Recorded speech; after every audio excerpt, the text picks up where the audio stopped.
This podcast is presented by Castrol Edge Euro, the #1 brand recommended by technicians in Europe. Did you know that almost 50% of European vehicles in Canada come factory filled with Edge Euro? Offer better oil. Offer your customer Castrol Edge Euro. Questions? Contact your local auto parts distributor, or Wakefield Territory Sales Manager, or customer service at 1-800-268-5339. Welcome everyone to the podcast. It's your host Andrew Ross. Now, the obviously growing and evolving world of electric vehicles is one we keep an eye on, both at the new side, because what's coming on the intake side, what's coming in will eventually have to be fixed by our illustrious aftermarket professionals. But it is a really changing marketplace at that level. So to talk about that and the latest kind of consumer impressions of desirability of EVs is JD Nye. JD is the managing director for JD Power in Canada. He's been on the podcast before and is a friend of the podcast, friend of the pod. You've just released the latest research on what Canadians are thinking about EVs, and what did they have to say? Yeah, a bunch of interesting findings this year. So we've been running this study since 2022. And I guess the top line result this year is that this is the first year since 2022 where we've seen EV consideration go up. And so just as a kind of maybe a bit of a background, this particular study is very much like a general population type of a survey. So we go out to members of the general public and ask them first, like, are you interested in buying a vehicle sometime in the next 24 months? They say yes. We ask them a bunch of questions, mostly in and around their intent to have an EV on their shopping list. And so if they say, yes, I'm interested in purchasing an EV, they kind of move down one survey track and answer a whole bunch of questions about, okay, well, which EV, which models are you interested in, all that kind of fun stuff. And then equally interesting is the group of people that say, no, I'm not interested in an EV. And then we ask them a whole slew of questions about, why aren't you interested? What are your reasons for, rejection or non-consideration? And then we kind of rack and stack all that info. And so this year we ended up with about 5,000 responses, give or take. So fairly robust study in this space by Canadian market research standards. And yes, we're excited to announce the results today, actually. Yeah. So that EV consideration number, you said it went up, but where does it sit now?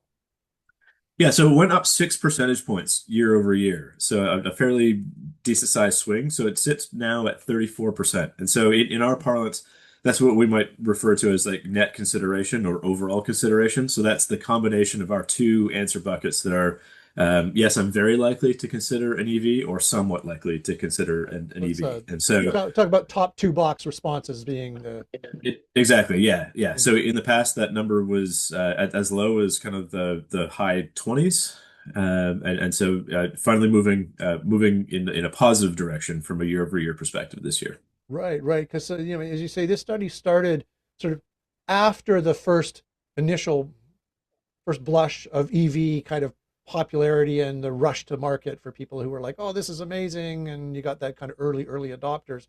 So this is really a more kind of consistent general population feeling at this stage. The pioneers have moved through the system, I think, at this Yeah, stage. I mean, the EV market was interesting for its own sake during that very early adopter phase, but those buyers were always going to buy an EV almost regardless, and so it's somewhat less interesting to do work in that space. But by 2022, we were starting to get the early stages of what some researchers call the early majority, and so it's a very different buyer group. It's a buyer group that are interested in that EV technology, but are not, evangelists about it.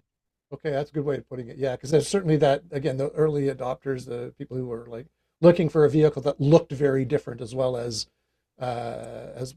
being an EV, so they could kind of signal in their lives that they were, I don't know, forward thinking or something, so, Totally. as opposed to wanting just an SUV that was, slightly more efficient or whatever the deal is. Right? Yeah, that happened to be electric. Happened to be electric, but still was very much like a conventional vehicle in every other respect, except for the drivetrain.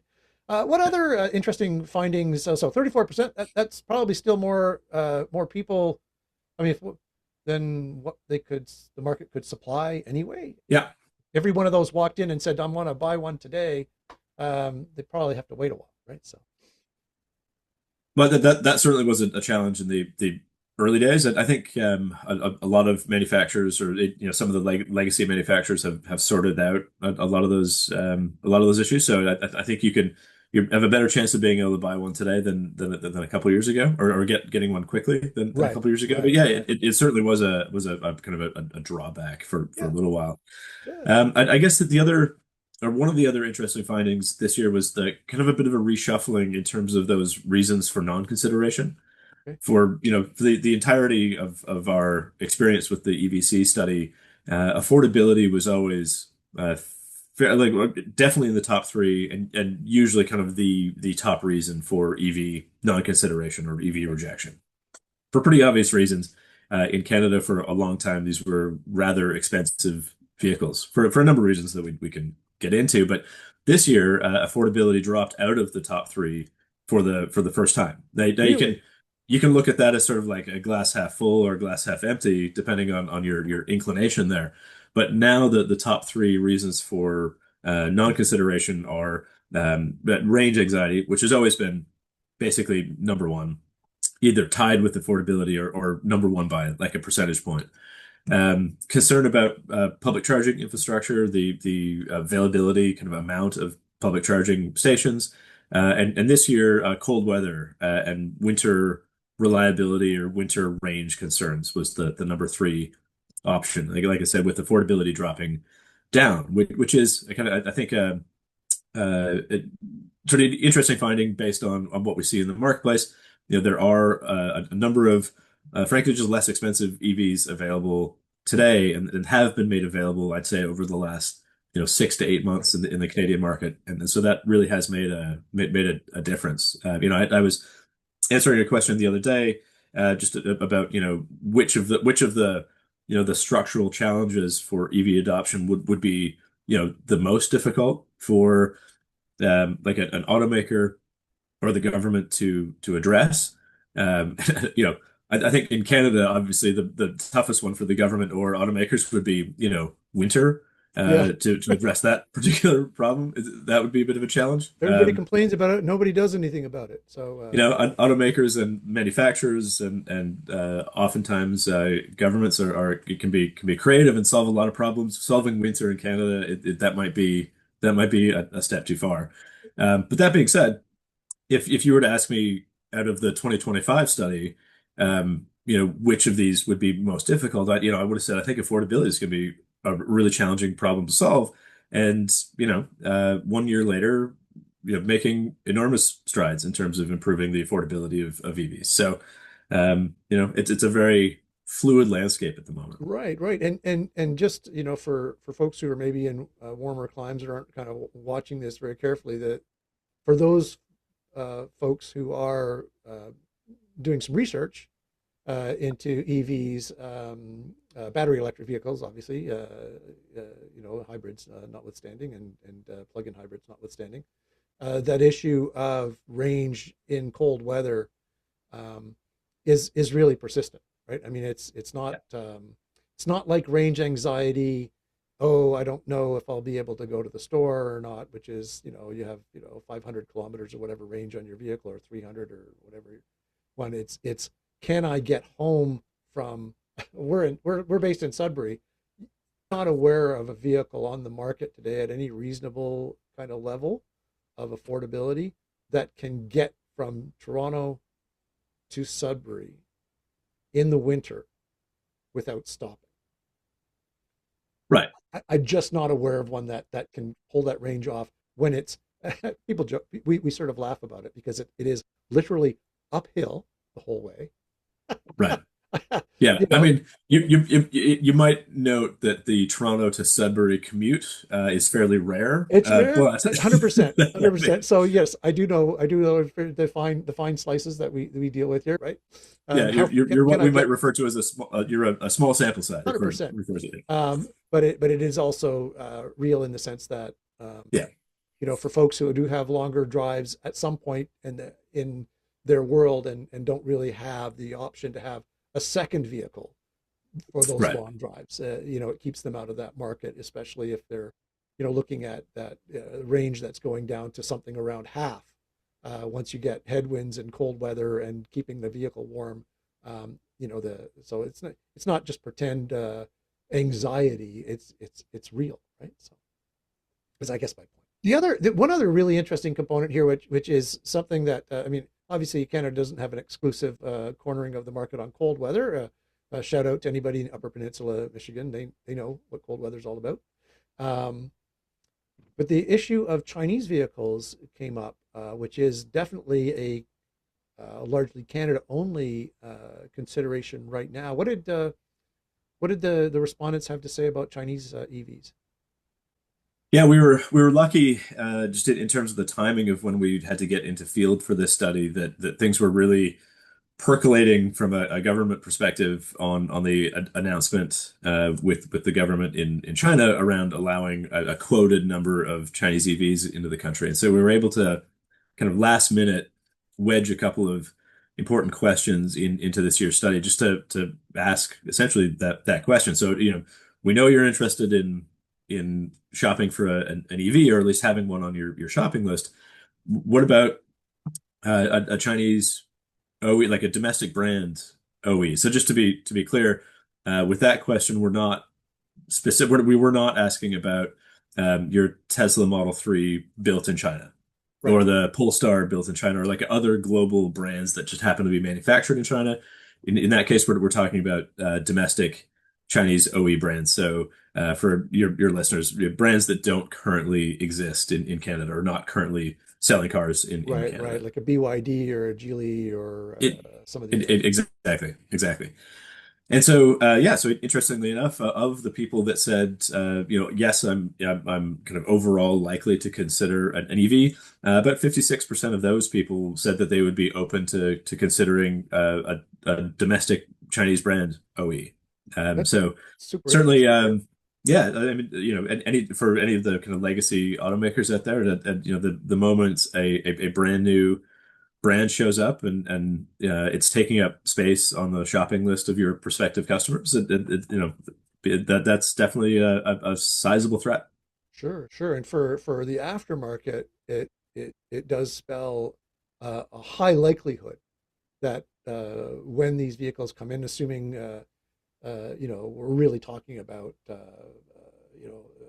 ones that are going to come in at a more affordable level as part of that agreement. It's not a lot of Yeah, vehicles, but it's structured to grow, right?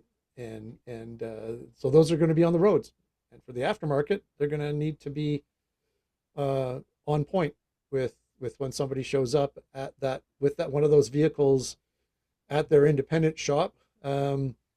Because one of the concerns, as I look down here, that people do have over the entry of a new brand is parts and service, and so that's kind of the friction that's the drag on that popularity, right? Or that. yeah. It was interesting the kind of the two sides of the consideration coin when it came to the domestic Chinese brands. That the on the positive side, um, those who are interested in looking at those brands seem like more or less pre-sold on the idea that they will be cheaper. They seem more or less pre-sold, and I think more importantly, pre-sold on the idea that the value proposition for those vehicles will be very strong. That the technology in the vehicles will be cutting edge, and that the battery technology will be fairly top notch. So that's um, that those that responded to our survey, they seem like have accepted all of those as being positives for these brands coming in. On the kind of the negative side, are some more kind of structural or longer term challenges. So definitely some commentary that we got around, we don't know the long term reliability of these vehicles. How will they stand up in a Canadian winter?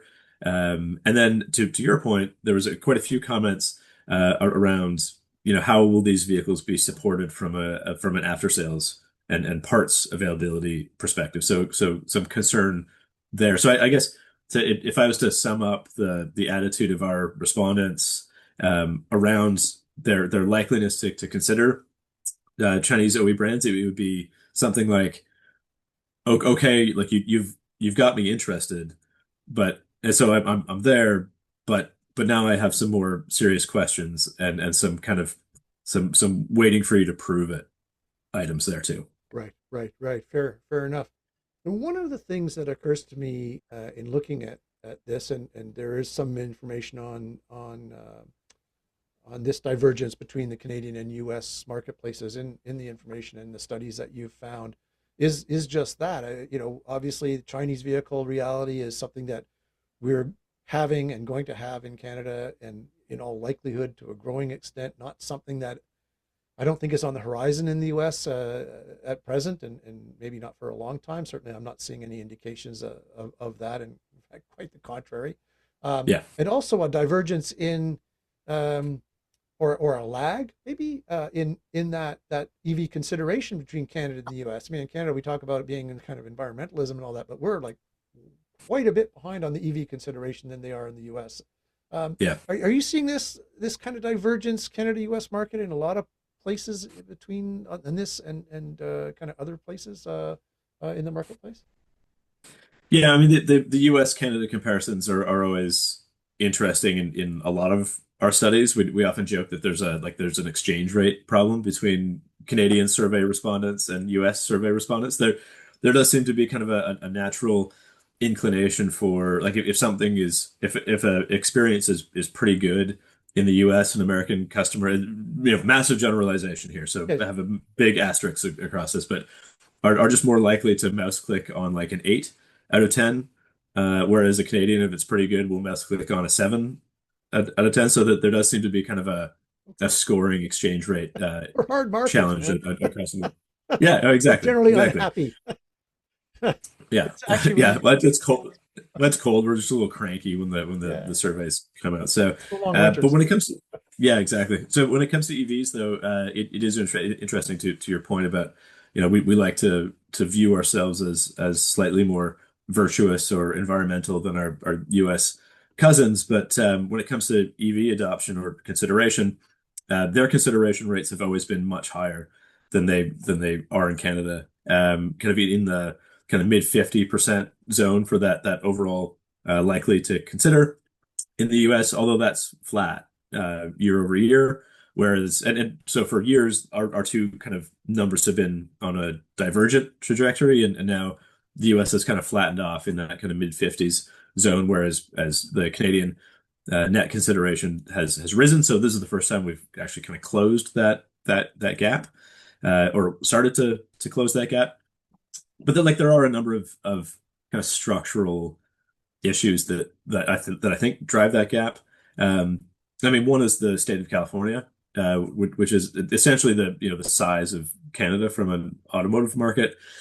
They do still have, at least last I checked, they still have a fairly robust set of EV incentives on the books there, and so kind of a lot of dollars put behind EVs and their sale and lease. But then, too frankly, if I'm living in Southern California, um, a rear wheel drive only standard range battery EV kind of just makes sense for my 15, 20 mile, albeit hour and a half commute for that 15 or 20 miles, but it's just not that much range required, if that's kind of my exist, and it's always, optimal battery efficiency, 75-degree days, right? Right, So right. and so that means that customer can totally accept and easily kind of weave into their lives a lower cost EV. In Canada, we tend to prefer the longer range battery option, and we tend to prefer all-wheel drive vehicles, which automatically spikes the cost of EVs. So our kind of our baseline EV, at least from a desirability perspective in this country, is just it starts at a higher spot than what we see in the US. Super interesting. Super interesting. Yeah. So there's certainly divergence, a little bit of thing, and there's good reasons for it. But I guess for me,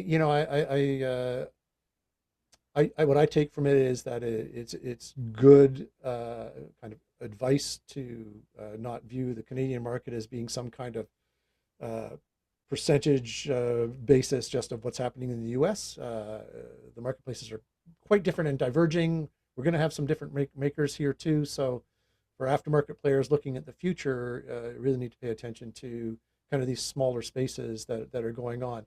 Now, there was one other thing in the survey that I thought was interesting was the bifurcation of the marketplace. We have all these folks who are saying, yeah, sure, I'll consider an EV, but there seems like a pretty staunch never EV group growing or being more entrenched. Am I reading that correctly? So interestingly, that would have been true over the last couple of years. This year was where we actually saw that not at all likely to consider an EV. That's where almost all of that 6 percentage point swing came from. And so the group that was that, like, I'm never ever considering an EV, that number dropped by 6 percentage points year over year, where up until this year it had only been rising. Oh wow, fantastic! So we've really seen. Yeah. So that's a. I mean, there's still a sizable contingent in that not considering at all component. Oh yeah, yes. Sorry, yeah. Don't get me wrong. It's still the largest group. It's still 47% today, at least this year's study. So it's a significant percentage of the car buying public. Those are converts. I mean, but they maybe I don't think it's hard to make that assumption. I know.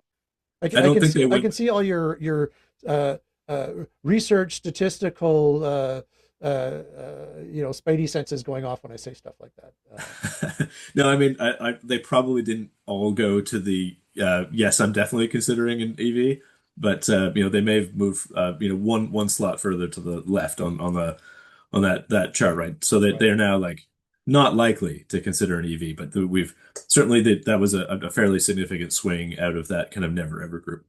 Right. But again, just to emphasize that never ever group is still a significant component of the marketplace. So if you're a shop or a distributor or jobber looking around your local regional marketplace and saying, well, I don't know why they're talking about EVs. There's nobody here driving them. We know it's not everywhere, right? I mean, but that can also change is, I guess, the other message too, right? Well, and Canada's a big place. It's not a single market. It is very much a collection of regions, and local results may vary. Right. That's a good point to end on. So take a look around, see how what we're talking about here, and there'll be a link in the show notes to some more information on the survey if you want to do the reading part. And look around your local marketplace, see what matches up, see what doesn't fit with what area, what other things you might be reading, and just kind of paying attention is the message, right? And what was true 2 years ago is definitely not true today, right? Absolutely. Okay. Thanks, JD. Thanks everyone for listening. Take care. Have a great day, and take care of each other, and all work out all right. Right. Cheers. You're listening to the Great Canadian Aftermarket Podcast, brought to you by the publishers of Indie Garage and Jobber Nation. Connect with us online at indiegarage.ca and jobbernation.ca, a brand of Chat Integrated Media.